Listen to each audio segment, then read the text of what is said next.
Hi friends, இது உங்கள் Tamil and advice. கற்றுக்கொள்வோம், கற்றுக் கொடுப்போம். இப்போ நம்ம ஃபேஸ்புக் நீங்கள் ஓப்பன் பண்ணிங்கன்னா மேலே சர்ச் பாக்ஸ் இருக்குது பார்த்தீங்களா, அதில் வந்து தமிழ் ஆண்ட்ராய்ட் பாய்ஸ் அப்படியே நீங்கள் சர்ச் பண்ணிங்கன்னா ஃபஸ்ட்டு வர்றது நம்ம பேஜ் தான் வரும். அது நீங்கள் கிளிக் பண்ணிடுங்க, நம்ம பேஜ் பக்காவாக ஓப்பன் ஆகும். ஓப்பன் பண்ணதுக்கப்புறம் ஒரு லைக் பண்ணிடுங்க. லைக் பண்ணிட்டு அது கீழே இருக்கிற போஸ்ட் நியூ ஃபீட் கொடுத்துட்டிங்கன்னா அதில் வரக்கூடிய ஃபர்ஸ்ட் கொடுத்துக்கிட்டு டன் கொடுத்துருங்க. அதுக்கப்புறம் அதே மாதிரி லைக் பட்டன் கிளிக் பண்ணி நோட்டிஃபிகேஷன் கிளிக் பண்ணிட்டு ஆல் போஸ்ட் கொடுத்துருங்க. ஆல் போஸ்ட் கொடுத்துக்கிட்டு டன் கொடுத்துருங்க. அப்போ நம்ம பேஜில் போடுற எல்லா போஸ்ட்டுமே உங்கள் ப்ரொஃபைலில் ஃபஸ்ட்டு வரும். ஸோ நம்ம பேஜில் போடுற எந்த ஒரு போஸ்ட்டுமே நீங்கள் மிஸ் பண்ண வேண்டிய அவசியம் வராது. அது மட்டும் இல்லை, நம்ம டவுன்லோட் பண்ணுறது எப்படி நான் உங்களுக்கு மொபைலில் சொல்லித்தரேன், ஓகேவா?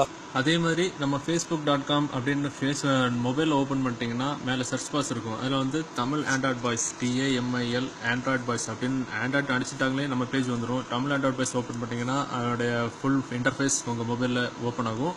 அது கீழே வந்து பார்த்தீங்கன்னா நம்ம அப்பப்போ போட்ட போஸ்ட் வந்து உங்களுக்கு டிஸ்பிளே ஆகும். அதில் வந்து மோர், அதாவது நம்ம நிறைய டைப் பண்ணியிருந்தோம்னா அதில் வந்து சுருக்கி மோர்னு இருக்கும். அந்த மோர் பட்டன் நீங்கள் கிளிக் பண்ணிட்டீங்கன்னா ஒரு குறிப்பிட்ட வீடியோ நம்ம கொடுக்குறோம்னா அதில் ஒரு சாஃப்ட்வேர் பற்றி நம்ம டீட்டெயில் சொல்கிறோம்னா அந்த வீடியோக்கு மேலே வந்து டவுன்லோட் பண்ணுறதுக்கு லிங்க் இருக்கும். இதாக இருக்குல்ல, இதன் லிங்க் அப்படின்னு போட்டு ஒரு ஹேண்ட் சிம்பிள் போட்டு இது இருக்கும் HTTP அப்படின்னு. அந்த லிங்கை நீங்கள் இப்படி கிளிக் பண்ணிட்டீங்கன்னா நம்மளுடைய தமிழ் ஆண்ட்ராய்ட் பாய்ஸ் அப்படின்ற வெப்சைட்டுக்கு போகும். www.tamilandroidboys.com அப்படின்ற வெப்சைட்டுக்கு போகும்.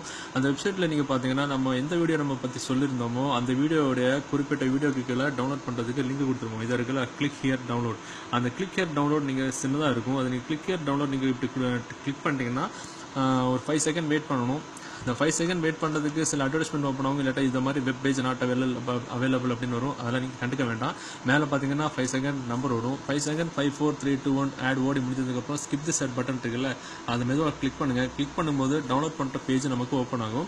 டவுன்லோட் பண்ணுற பேஜ் நமக்கு ஓப்பன் ஆனதுக்கப்புறம் இந்த மாதிரி நீங்கள் ஜூம் பண்ணணும். சரியா? ஜூம் பண்ணும்போது இந்த மாதிரி ஏதாவது வெப்சைட் நீங்கள் ஓப்பன் ஆச்சு, அட்வர்டைஸ்மெண்ட் ஓப்பன் ஆச்சுன்னா அதெல்லாம் கண்டுக்காதீங்க.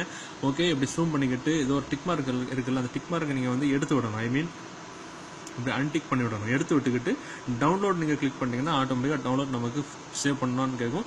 கன்ஃபார்ம் கொடுத்துட்டிங்கன்னா நமக்கு வந்து இது மாதிரி டவுன்லோட் ஆகிடும். இப்போ நீங்கள் பார்த்தீங்கன்னா எனக்கு இதில் டவுன்லோட் ஆகிட்டு இருக்கும். இதை பாருங்கள், டவுன்லோட் ஆகிட்டு. இப்போ உங்களுக்கு டவுன்லோட் ஆகிட்டு. ஓகேவா? இவ்வளோ தான் விஷயம், வேறு எந்த ஒரு பெரிய விஷயமும் கிடையாது. இதுதான் நம்ம டவுன்லோட் பண்ணுற ப்ரொசீஜர். ஓகேவா? இவ்வளோ தான் விஷயம், வேறு எந்த கஷ்டமும் கிடையாது. ஏதாவது டவுட் இருந்தால் கேளுங்க. வாட்ஸ்அப் அண்ட் டெலிகிராமில் மெசேஜ் பண்ணுங்கள். ஓகேவா? Bye bye.